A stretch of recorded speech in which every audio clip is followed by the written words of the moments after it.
Sad poetry سننا شروع کر دیتا ہے. اب کیوں؟ کیونکہ یہ اس کے ساتھ ریلیٹ ہو رہا ہے. مثال کے طور پر جو شاعری ہوتی ہے مشتاق بھائی، اس پر میں نے تھوڑی ریسرچ کی ہوئی ہے. یہ جو شاعری ہے ایک سرجیکل ٹول کی طرح ہے جو ہماری کیفیات کو اس طرح مجروح کرتے ہیں جس طرح آپریشن تھیٹر میں ایک ڈاکٹر چیر پھاڑ کرتے ہیں. لیکن اب چیر پھاڑ تو ہو گئی، ٹھیک ہے، لیکن اس کا پھر مداوا بھی ہونا چاہیے، اس کی ہیلنگ بھی پھر ہونی چاہیے، دوا بھی. لیکن شاعر جو شعراء ہے انہوں نے جب شاعری کی، بہت سے شعراء پھر صرف اس پر فوکس کیا کہ دلوں کو کاٹنے والی بات کیسے ہم کہیں گے. بالکل صحیح.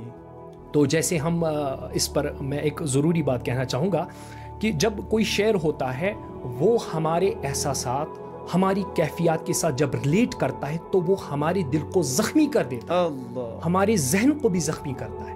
لیکن پھر ایک ایسا شعر بھی ہونا چاہیے جو ہمارے دلوں کو مداوا کرے، یعنی نعت سنے اور ہمارے زخموں کو ہیل کرے، ان کا دوا کرے. لیکن بہت ساری پوائٹ ایسے ہیں، شعراء ایسے ہیں جن کو آج کل کی یوتھ سنتی ہے. جیسے آپ نے جان ایلیا کا، اس کا تو آج ہم دیکھیں گے اچھے سے انشاءاللہ. تو جان ایلیا کی جو شاعری ہے یا غالب کی جو شاعری ہے وہ بہت ساری یوتھ کو اسی طرح کاٹ کے رکھ دیتی ہے، ان کے ذہن کو بھی زخمی کرتی ہے، ان کے دلوں کو بھی زخمی کرتی ہے. اور ان کو کیونکہ ان کا ریلیشن قرآن کے ساتھ نہیں ہوتا، دین کے ساتھ نہیں ہوتا، وہ پھر اس کے اندر اور ڈیپ چلے جاتے ہیں، وہ زخم اور گہرے ہوتے چلے جاتے ہیں، یہاں تک کہ پھر وہ کوئی ایسا قاری شدید کرتا ہے، کوئی ایسا عمل کرتا ہے، کوئی ایسا گناہ کرتا ہے کہ پھر وہ مانو کہ یا تو سوسائڈ کرتا ہے یا کسی اور کو مار دیتا ہے یا ڈپریشن میں چلا جاتا ہے. تین ہی چیزیں ہیں. اب جو جان ایلیا کی شاعری ہے اس پر وہ یہ یوتھ کے لیے بہت زیادہ امپورٹنٹ ہے، وہ ان چیزوں کو زیادہ ابھارتا ہے. جیسے کہ ایک شعر ہے، یہاں پر کچھ شعر میں آپ کے سامنے کہنا چاہوں گا. جب جان ایلیا کہتا ہے کہ جب میں کسی کو خوش دیکھتا ہوں، یعنی میاں بیوی چل رہے ہیں، اب ایک بندہ ہے وہ ان میریڈ ہے، ٹھیک ہے نا، تو جان ایلیا اس پر شعر کہتے ہیں، کیا تکلف کریں یہ کہنے میں، کیا تکلف کریں یہ کہنے میں، جو بھی خوش ہے ہم اس سے جلتے ہیں. اب اس نے ایک بندے کو انوالو کیا دوسروں کی خوشی میں. یہ مجھے چین کیوں نہیں پڑتا، یہ مجھے چین کیوں نہیں پڑتا، کیونکہ یہ اس کو بار بار ایمفسائز کرتا ہے. تم اس کے بارے میں سوچو، جس عورت کو آج تم نے دیکھا یا جس مرد کو تم نے آج دیکھا اس کے بارے میں بار بار سوچو. یہ مجھے چین کیوں نہیں پڑتا. ہمارے وجود میں تو جو ایک قسم کا کیمیکل تھا اس کا کام تھا اس کو اریز کرنا، لیکن یہ اس کو کہتے نہیں، آپ اس وقت خاموش بیٹھو، مجھے اس زخم کو اور گہرا کرنا ہے. یہ مجھے چین کیوں نہیں پڑتا. ایک ہی شخص تھا جہان میں کیا، اب یہ صرف پرٹیکولر اس ایک بندے کے بارے میں سوچ رہا ہے. ٹھیک ہے، چلو اب ہو بھی گیا، اب کسی وجہ سے مانو اس کی شادی بھی ہو گئی، سمجھ لیتے ہیں. کیونکہ جان ایلیا جو ہے نا ایک ایسا شاعر ہے، اس کی خود کی میریڈ لائف بہت زیادہ متاثر تھی، وہ بھی بہت زیادہ ڈسٹرب تھی. وہ وجہ یہ ہے کہ وہ ایک بندے کو سکھا رہا ہے کہ ایک جب آپ اپنی فیملی ممبرز کے ساتھ ہوتے تو ہم مل جل کر رہتے ہیں. ہم ہوتے تو جسم بہت زیادہ ہے لیکن روح ایک ہوتی ہے. لیکن جو کچھ شعراء ہوتے ہیں وہ سکھاتے ہیں کہ آپ دو پارٹنر تو ہو لیکن آپ پھر بھی تنہا رہو. یہ بہت خطرناک تنہائی ہے. جیسے نوک جوک ہوتی ہے میاں بیوی کے درمیان، نوک جوک ہوتی ہے، ٹھیک ہے، وہ انسان تھوڑا ڈپریس رہتا ہے، اسٹریس سیلز آ جاتی ہیں، اب یہ بھی لانا ہے وہ بھی لانا ہے، لیکن جب انسان وہ کام کرتا ہے تو پھر نارمل ہو جاتا ہے. لیکن یہ جو جان ایلیا ہے شاعر ہے، بہت کمال کے شعر کہیں، لیکن بہت زیادہ انہوں نے کسی جگہ پر ایسے اشعار کہیں کہ جو ہم کہہ سکتے ہیں زہر کی طرح یوتھ کو ختم کر رہی ہے. یہ میں بہت بڑی بات کر رہا ہوں. اس کی ایگزامپل آپ سن لیجئے. وہ کہتا ہے، کون اس گھر کی دیکھ بھال کرے، کون اس گھر کی دیکھ بھال کرے، کون اس گھر کی دیکھ بھال کرے، روز ایک چیز ٹوٹ جاتی ہے.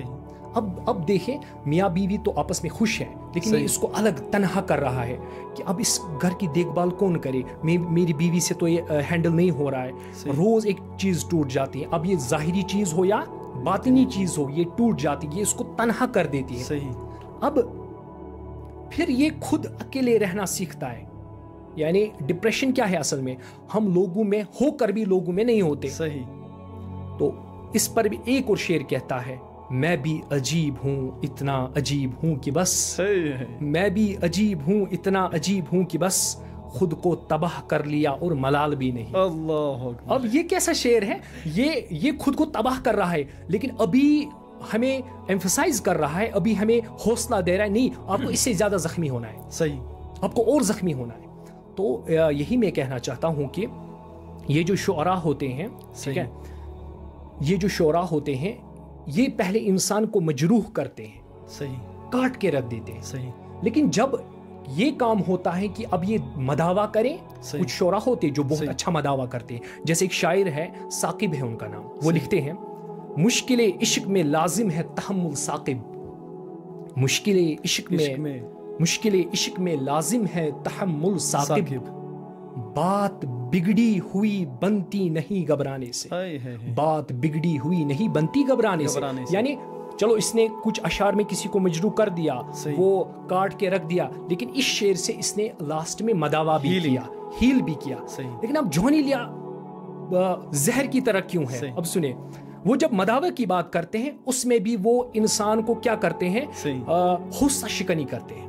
اب اس کو سنیں, چارہ سازوں کی چارہ سازی سے درد بدنام نہیں ہوتا.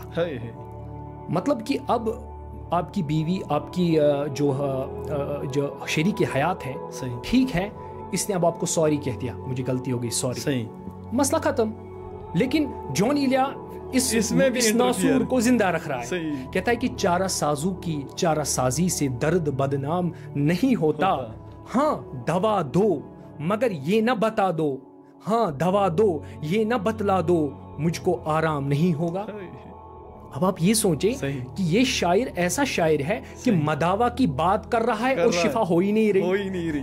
دوا کی بات کر رہا ہے لیکن شفا نہیں ہو رہی. مسئلہ یہ ہے کہ کوئی ایسے قسم کے شعراء کو سننا, جو ریسرچ بھی اس پر ہوئی ہے کہ بہت سارے لوگ اس وجہ سے دوا ہیلنگ, کوئی اس انسان کو ہیل کرتا ہے. مثال دو بندے ہیں, ایک کو غلطی ہو گئی, دوسرا سوری کہہ رہا ہے, معافی مانگ رہا ہے, ٹھیک ہے, لیکن دوسرا جو بندہ ہے وہ یہی شعر کہہ رہا ہے وہاں سے, چارہ سازوں کی چارہ سازی سے درد بدنام نہیں ہوتا. ہاں دوا دو مگر یہ نہ بتلا دو, مجھ کو آرام تو نہیں ہوگا. تو اس ٹائپ کی شاعری کرنا میں سمجھتا ہوں ہماری یوتھ کے لیے بہت زہر کا کام کرتی ہے. اس کو سننے میں تو بہت مزہ آتا ہے, لیکن شعر یہ بہت زبردست کہہ رہا ہے, اشعار بہت زبردست ہے, لیکن یہ ہم کہہ سکتے ہیں قاتل کی طرح دلوں پر, یعنی یہ اشعار جو ہیں ہمارے دلوں کو زخمی کرتے ہیں اور ہماری ذہنوں کو بھی زخمی کرتے ہیں. اسی لیے چاہے کہ ہم نعتوں کو سنیں, ورنہ آپ نے دیکھا ہوگا مشتاق بھائی, جب ایک زخم ہوتا ہے اس پر پھر ایک جلد جیسا آ جاتا ہے, اگر اس کو کھرے دیں گے تو پھر وہ زخم نہیں رہتا, ناسور بن جاتا.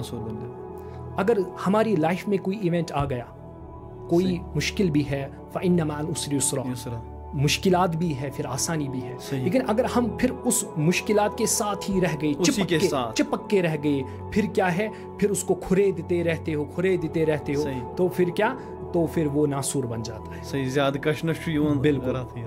تو بالکل بہت سے شعراء ہیں جنہوں نے اس ٹائپ کا کام کیا ہے. یہ غالب بھی ہے, انہوں نے بہت اچھی باتیں بھی کہی ہے. اگر کسی جگہ وہ انسان کو حوصلہ دیتا ہے لیکن بہت زیادہ مقاموں پر حوصلہ شکنی بھی کرتے ہیں. لیکن ایک شعر ان کا ہے کہ موت کا ایک دن معین ہے, نیند رات بھر کیوں نہیں آتی, پہلے تو آتی تھی حال دل پر, اب کسی بات پر نہیں آتی. اب یہاں پر وہ حوصلہ شکنی کرے, بندے کو توڑ رہا ہے, لیکن کچھ مقام پر وہ کہتا ہے بازی جائے اطفال ہے دنیا میرے آگے, ہوتا ہے شب و روز تماشا میرے آگے.